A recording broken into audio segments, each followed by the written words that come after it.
Hey guys, so I saw a lot of people seem to like my tacos that I made the other day, and so I just got to thinking that I could probably use that same recipe and make pita chips. So I tried it earlier this morning to make sure it turned out okay, and it did. So I just thought I'd share with you how easy it is. So basically, you just have to preheat your oven to 375, and so I already got mine preheated.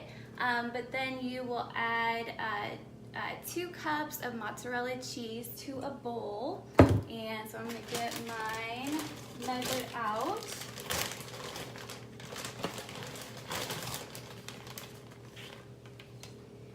And then you basically just microwave that for a minute. Oops. Alright, so I'm going to put mine in the microwave.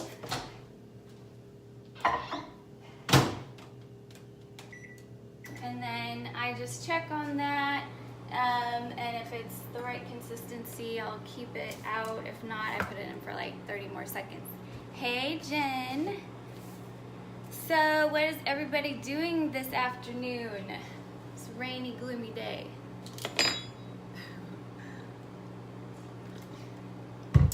Alright, still waiting 35 seconds.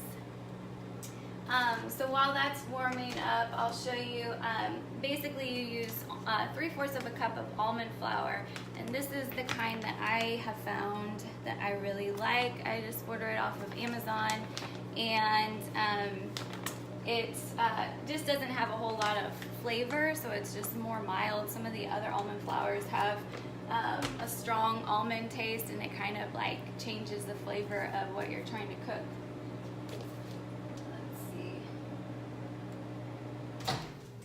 Okay, so starting to melt, so I'm just going to mix it up a little bit and put it in for like 20 or 30 more seconds.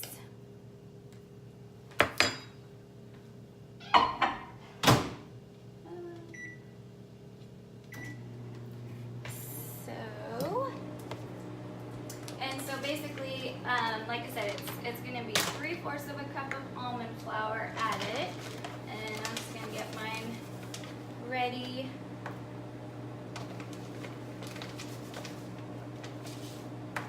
And then you'll also add a 1/2 teaspoon of sea salt. Okay, this is melted enough, and I'm going to add my almond flour, 3/4 of a cup, and my 1/2 teaspoon of sea salt. And it's crazy how it forms a dough. So it's similar to like the fathead dough, but a little different. It doesn't use cream cheese or the egg. So just mix that up.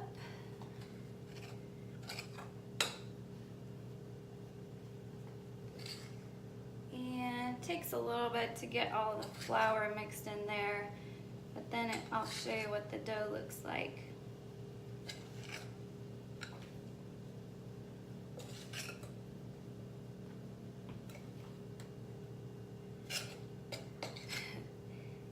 Hey Jill, how are you?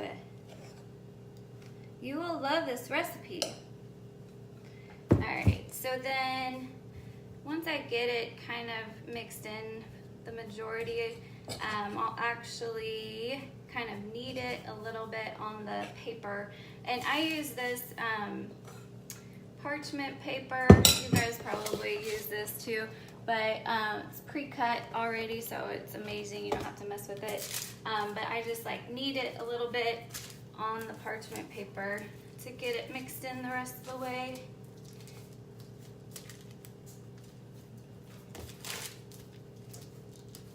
Here, wipe my hands off. Okay, and I'll show you, let's see here.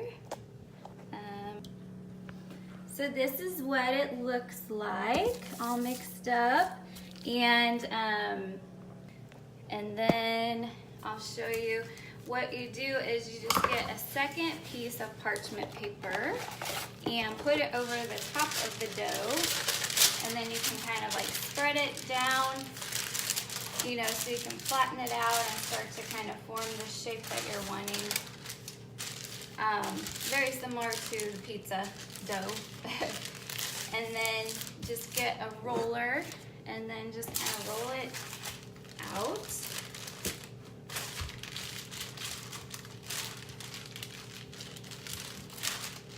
And so however flat you want it, I guess you can make thicker ones or thinner ones.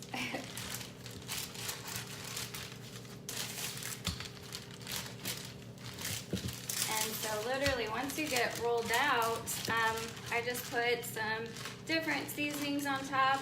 I happen to use garlic powder, onion powder, and this like picante seasoning that I had just to try it, but you can get creative, whatever you're in the mood for.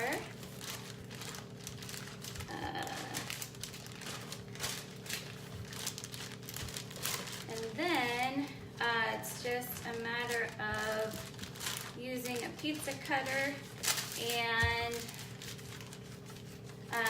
cutting them out.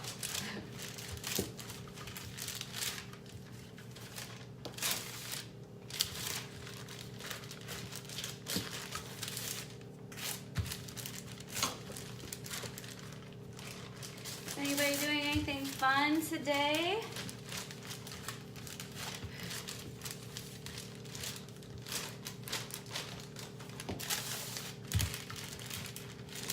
Alright, I'm almost done. This part's gonna take a little time to try to get somewhat of a shape. It's not square or rectangle by any means, but it works. Doesn't have to be pretty, right?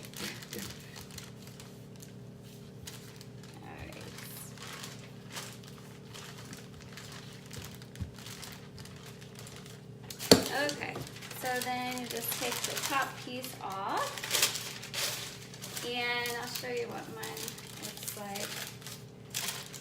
Bottom part, that kind of, oops.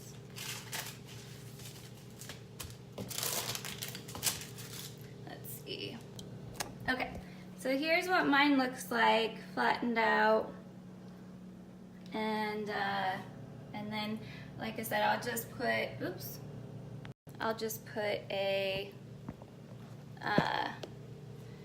few seasonings on there. So some garlic powder, and just sprinkle it all over it.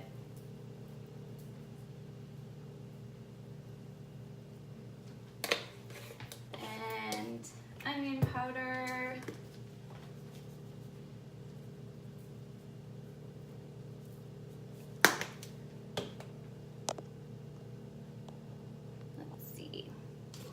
And this is that seasoning I used. So I don't know if you guys have ever used that. I put that on my tacos and stuff, but it tasted good, so I'll try that again. And then I just kind of press the seasonings into it a little bit. Does that make sense? And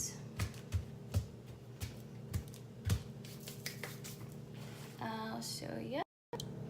So Ralph's not here. He just went to the gym. I had to wait for him to leave so I could do this. But here's what mine looks like. And then I just take a pizza cutter and just cut into it. Here, I'll wait till I will wait a second until I get this cut. It's kind of hard to hold the phone at the same time.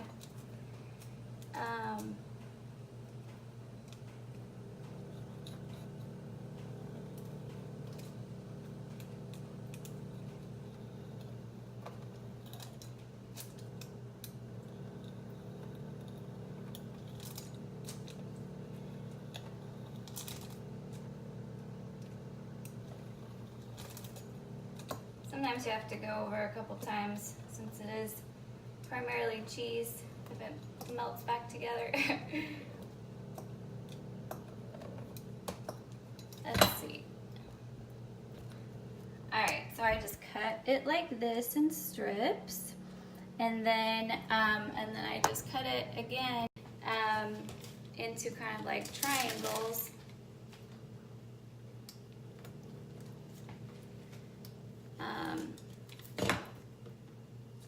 And then I just start putting it on my little baking sheet. And so you just like spread them out so that if they expand a little bit, they don't go all together. And that's about it. You just bake it for, what was it, 5 minutes or so, and then check on it, because they can, you know, different ovens, I'm sure, cook at different temperatures, but that way check on it. And then I think I put mine in for maybe like 2 more minutes after that, so they didn't burn. But here are what the finished product looks like. These are what I made earlier, and so you can see, but they're so delicious. So they're just little, like that, pita chips. So making some buffalo dip and some guac later.